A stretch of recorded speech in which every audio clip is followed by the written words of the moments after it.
So here's my top 4 recommendations to get a bigger and rounder butt and get a stronger butt as well. It's very straightforward exercises. You don't even need weights, but you can add weights for extra resistance to get even better results. But you can do these without weights. My very first exercise is wide stance squats. So you see my feet, they're a little bit wider than my shoulders. This is a wide stance for me. I'm not gonna go under my hips, all right? The more narrow you are, the more quads is going to be involved, but the larger you are with your squat stance, the more hips and the more glute it's going to activate and less quad. So that's our goal. That's why I'm going wide today. I'm going to put my hands in front of me straight for balance, and I'm going to take a deep breath in my stomach, brace, and then I'm braced. I can squat down and explode my hair on the way up. See what I mean? So I'm going to share with you a side angle as well. So same thing, okay? I'm going to put my feet wide, take a deep breath in my stomach, hands in front of me, explode, explode. Very, very straightforward, but it activates your glutes so much. And you can even, another variation you can do if you want to, is you take your same stance. You really want to keep your back as tight as possible, your chest as upright as possible. And then keep your dumbbells by your side, and then dip deep breath. Squat down, explode back up. Deep down, explode back up.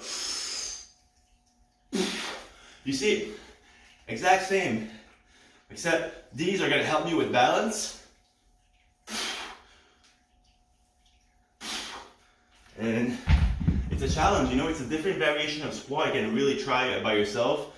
I recommend you keep the reps high, 12 to 20 rep sets.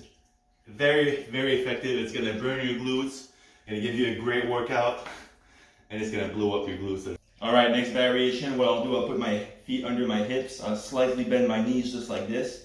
And now what I'm gonna think of pushing my butt as far back as I can. Push my butt far back as I can. I'm gonna feel a nice stretch right here. I'm gonna keep my butt tight, my hamstrings tight, and I'm gonna go back up. That's 1 rep. I'm gonna hinge again, 2 reps. You see what I mean? 3 reps. Your back should always be neutral. You see how it's flat, my upper back? Because I'm only bending from my lower body. My upper body is not moving whatsoever. So everybody's got different flexibility levels from their hamstrings. If you can only do it like this, you can't really go lower than that without compensating with your upper back. It's fine, just do it like this if that's your limit of range of motion. Everybody's different. As long as you do some kind of hip hinge motion, this right here is one of the top exercises in the whole wide world. Because you can do some deadlifts when you know how to hip hinge. And when you can do some deadlifts, well, deadlifts is top 2 exercises in the whole wide world. When it comes to basic compound lifts, ask anybody, a deadlift is top 2 compound lifts, or maybe top 3, you know, it depends on who you ask, but this is it right here. So I'll do it. What you want to do, again, feet under your hips, slightly bend your knees, and I'm going to keep my back tight, not like this, keep my back tight, chest up, I'm going to hinge, stretch my hamstrings, squeeze at the top, hinge, stretch, squeeze at the top. Stretch, squeeze at the top. Very, very straightforward.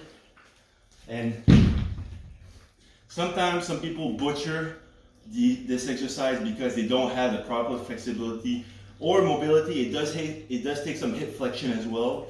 So if you can't, don't overdo it. Just do what you can. Let's say this is your limit of range of motion. That's fine. Just do that. It doesn't need to be all the way the fuck down there. It doesn't. Okay? Just do what you can for yourself. The next variation of exercise we'll do. Are you gonna help me with that, Leo? No? Okay, never mind. Next variation we'll do, you're gonna use your couch, okay? Use your couch or a chair, and then put your hips as close to it as possible. And then put your feet on it. Both of them if you want. And keep your feet as close to your body as possible. Put your hands on the ground, and then just thrust up, squeeze your glutes, come back down. Thrust, squeeze your glutes, go back down.